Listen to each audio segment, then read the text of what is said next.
సభాధ్యక్షులు అలాగే సర్వశ్రీ రామారావు గారికి,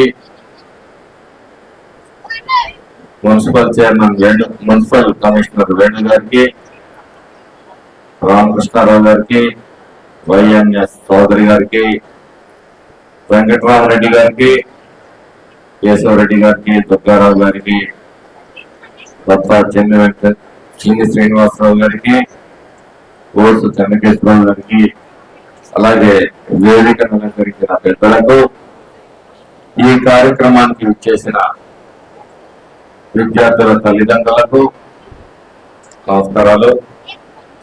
అలాగే చిన్నారులందరికీ కూడా నా ఆశీస్సులు. పాత్రికేయ మిత్రులందరికీ నా నమస్కారాలు.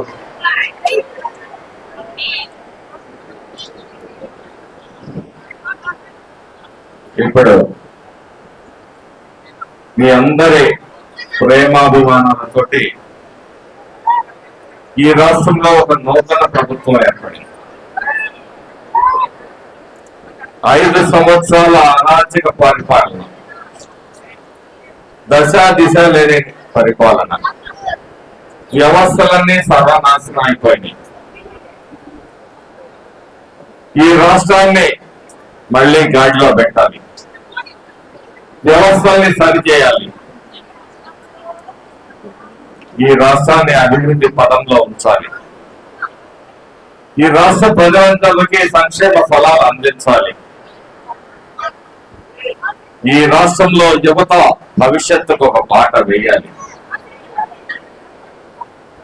సమాజంలో అన్ని వర్గాలకి సామాజిక న్యాయం చేయాలి, ఒక గొప్ప దృఢ సంకల్పంతో ఆర్థికంగా ఎన్నో ఇబ్బందులు ఉన్నప్పటికీ కూడా 10.5 లక్షల కోట్ల రూపాయలు ఈ రాష్ట్రాన్ని అప్పుల్లో నుంచి గత ప్రభుత్వం వెళ్ళిపోతే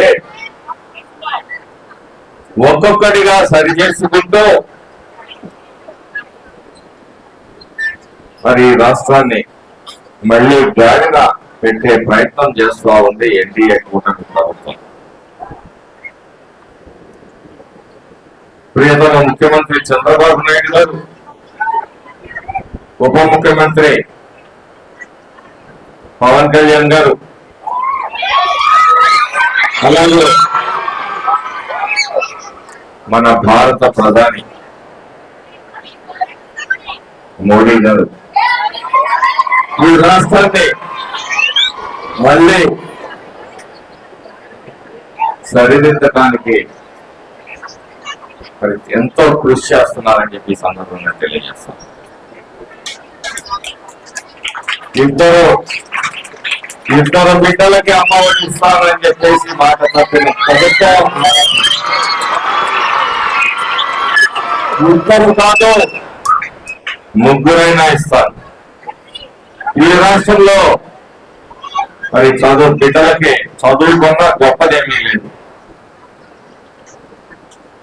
సమాజంలో యువతని తీర్చిదిద్దాలి, విద్యావంతులుగా తీర్చిదిద్దాలి అనే ఒక సంకల్పంతో ఎందరు బిడ్డలున్నా కూడా మరి అమ్మఒడిని ఇవ్వాలని చెప్పేసి చారిత్రాత్మకమైన నిర్ణయం తీసుకున్న ప్రభుత్వం మరి ఎన్డీఏ ప్రభుత్వం అని చెప్పి సందర్భంగా తెలియజేస్తుంది.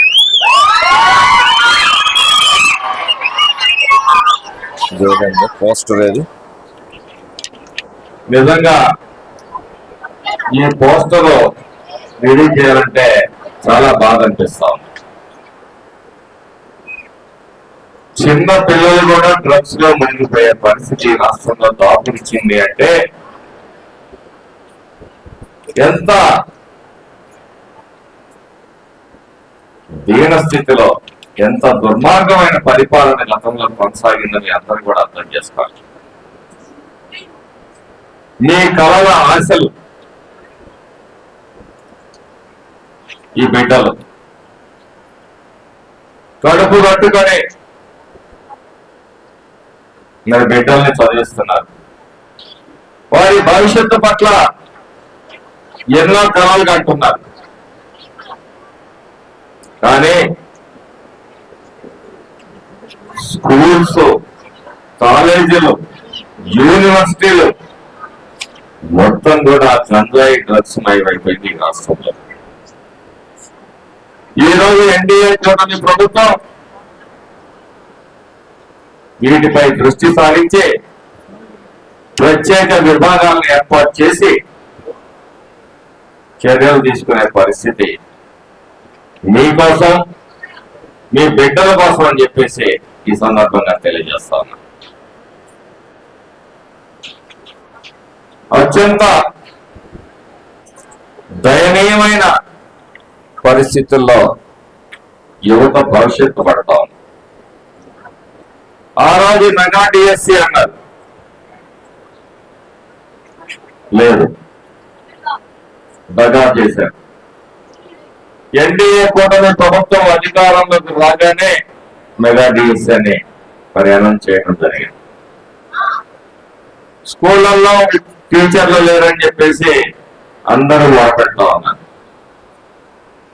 మరి ఈ పాపం మాది కాదు, గత ప్రభుత్వ పాపం ఈ రోజు శాపంగా పరిగణించింది. ఒక విద్యాశాఖలోనే కాదు, అన్ని డిపార్ట్మెంట్ లో కూడా రిక్రూట్మెంట్ లేవు గత 5 సంవత్సరాలుగా. వాటిని సరిదిద్దే ప్రయత్నం మళ్ళీ ఎన్డీఏ కూటమి చంద్రబాబు నాయుడు గారు తీసుకుంటున్నారు. ఈరోజు పేపర్ చూసినప్పుడు ఒక శుభవార్త, మన గౌరవ ఎంపీ లావు శ్రీకృష్ణదేవరాయలు గారు సహకారంతో ఈరోజు కేంద్రీయ విద్యాలయాన్ని మాచర్ల నియోజకవర్గానికి సాధించినందుకు అది చాలా గర్వంగా ఉంది. ఈ సందర్భంగా మాచర్ల నియోజకవర్గ అభివృద్ధిలో ప్రతి క్షణం నాకు చేదోడుగా ఉంటూ నన్ను ముందుకు నడిపిస్తున్న మరి లావు శ్రీకృష్ణదేవరాయలు గారు మన గౌరవ ఎంపీ గారికి కృతజ్ఞతలు సభాముఖంగా తెలియజేసుకుంటారు.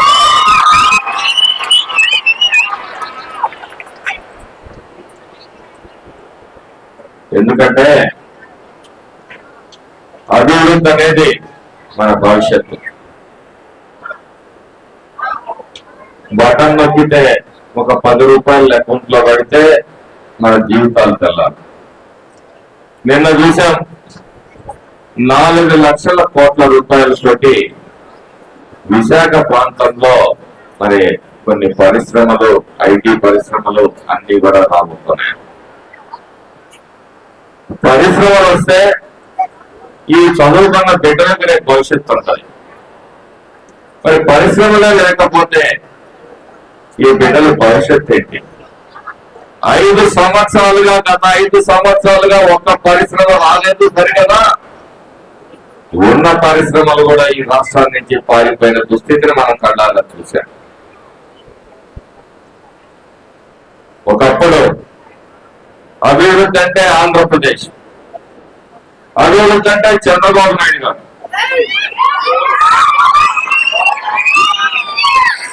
చాలా మందికి మనకేమొస్తుంది, ఏ రోజు ఎంత పడుతుందని ఆలోచిస్తున్నారేమో, కానీ ఒక స్కూల్ వస్తే మీ బిడ్డకి భవిష్యత్తు వస్తుంది. ఒక విశ్వవిద్యాలయంలో తీసుకొస్తే మీ బిడ్డలకి ఇదవుతుంది. బటన్ నొక్కితే ఒకవైపు బటన్ నొక్కుతున్నారు, ఇంకోవైపు పన్నులు పెంచుతా ఉన్నారు. విద్యుత్తో రేట్లను 9 సార్లు పెంచిన ఘనత గత ప్రభుత్వాన్ని. ఆ డబ్బులన్నీ కూడా మరి అదేమో సామెత చెప్పినట్టు చాక్లెట్ ఇస్తే నెక్లెస్ గా చేసినట్టుగా గత ప్రభుత్వం వ్యవహరించింది. ఈరోజు గౌరవ విద్యాశాఖ మంత్రులు మరి లోకేష్ బాబు గారు తన పాదయాత్ర సందర్భంలో ఎన్నో విషయాల్ని అభ్యర్థన చేసుకున్నారు. ఎంతో క్లిష్టతరమైన బాధ్యత విద్యాశాఖను నిర్వహించడం అనేది. అయినప్పటికీ దానికి వెరవక ఈ విద్యాశాఖని సంస్కరించాలి, నూతనమైన విధానాన్ని ప్రవేశపెట్టాలి, టెక్నాలజీని పెంపొందించాలి, ఈ రాష్ట్రంలో ఉన్న యువతకి భవిష్యత్తును కలగజేయాలనే ఒక ఆలోచనతో ఆ శాఖను చేపట్టి అనేక పరిశీలనలు చేస్తా ఉన్నారు. రాష్ట్ర వ్యాప్తంగా కాదు, దేశవ్యాప్తంగా కాదు, ప్రపంచవ్యాప్తంగా ఏ విధంగా విద్యాశాఖ ఉంది, మనం ఏం మార్పులు తీసుకురావాలని చెప్పేసి నిరంతరం కూడా మరి లోకేష్ బాబు గారు ఈరోజు పనిచేస్తా ఉన్నారంటే ఇదంతా కూడా మీకోసం, దేశానికి యువత, ఈ యువతని మంచి మార్గంలో ఆదర్శవంతులుగా, ప్రయోజకులుగా మరి ఏ విధంగా తల్లిదండ్రులు ఆలోచన చేస్తున్నారో అదే విధంగా మరి ఈరోజు గౌరవ విద్యాశాఖ మంత్రి లోకేష్ బాబు గారు మరి ప్రయత్నం చేస్తున్నారని చెప్పి ఈ సందర్భంగా తెలియజేస్తారు.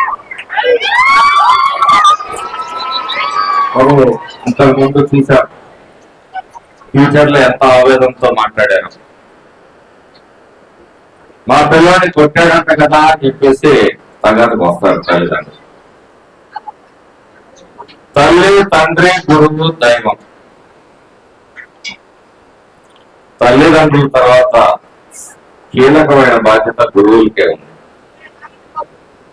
ఒక మనిషి చెప్తే వింటాడు, ఒక మనిషి దెబ్బలు కొడతాడన్న భయంతో వింటాడనే ఉద్దేశంతో మీ బిడ్డల్ని ఏదన్నా సున్నితంగా మందలిస్తారేమో తప్పితే మీ బిడ్డల పట్ల వాళ్ళకి ఎటువంటి కక్ష లేదు. ఈ సంస్కృతిని తల్లిదండ్రులు మానుకోవాలి. అంటే వాళ్ళని కొట్టాలని నేను చెప్పట్లా, భయపెట్టాలని చెప్పేసి ప్రయత్నం చేస్తారు. భయం ద్వారా వాళ్ళని గాడిలో పెట్టే ప్రయత్నం చేస్తారు తప్పితే వాళ్ళకి మీ బిడ్డల మీద కానీ ఎవరి మీద వ్యక్తిగతమైన ద్వేషాలు ఏమి ఉండవు.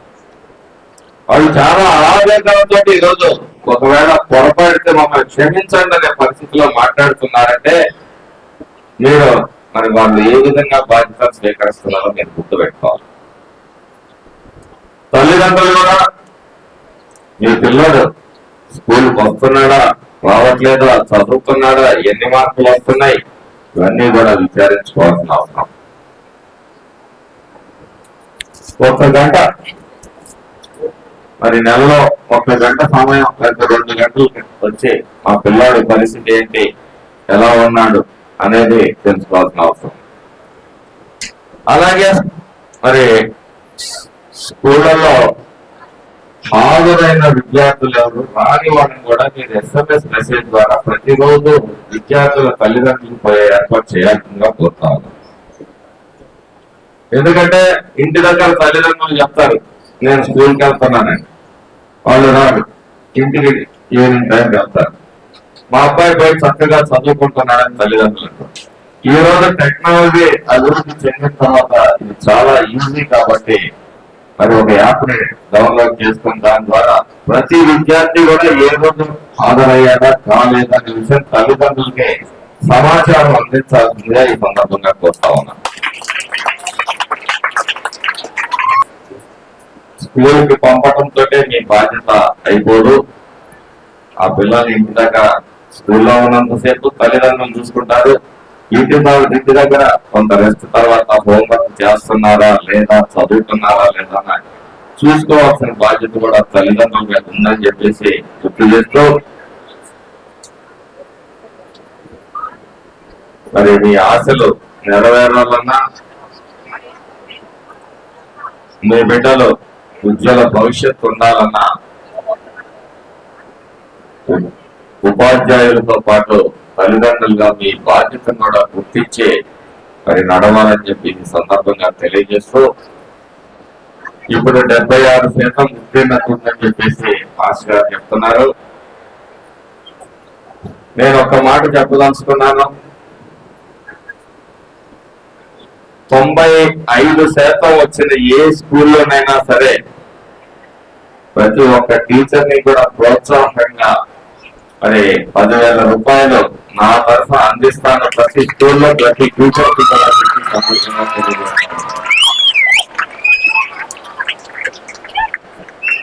ఇది ప్రభుత్వంతో అంటే ఈ 10,000 రూపాయలు మీకు చిన్నదే మీ జీతంలో, కానీ నా వంతుగా నేను ఇక్కడ ప్రోత్సహించాలనే ఆలోచనతో ఈ మాచర్ల నియోజకవర్గంలో ఏ స్కూల్లోనైనా 95% దాటిన ప్రతి స్కూల్లో కూడా ప్రతి ఉపాధ్యాయుడికి మరి ఏటా 10,000 రూపాయలు ప్రోత్సాహంగా మరి వాళ్ళని గౌరవంతో ఇస్తానని చెప్పేసి ఈ సందర్భంగా తెలియజేస్తూ మీరు చదువుకొని భవిష్యత్తులో ఉన్నతమైన స్థానాలకు ఎదగాలి, మీ తల్లిదండ్రుల కళలు నిజం చేయాలి అని చెప్పేసి ఈ సందర్భంగా కోరుకుంటూ మరి అందరికీ ధన్యవాదాలు తెలియజేసుకుంటూ సెలవు తీసుకుంటాను.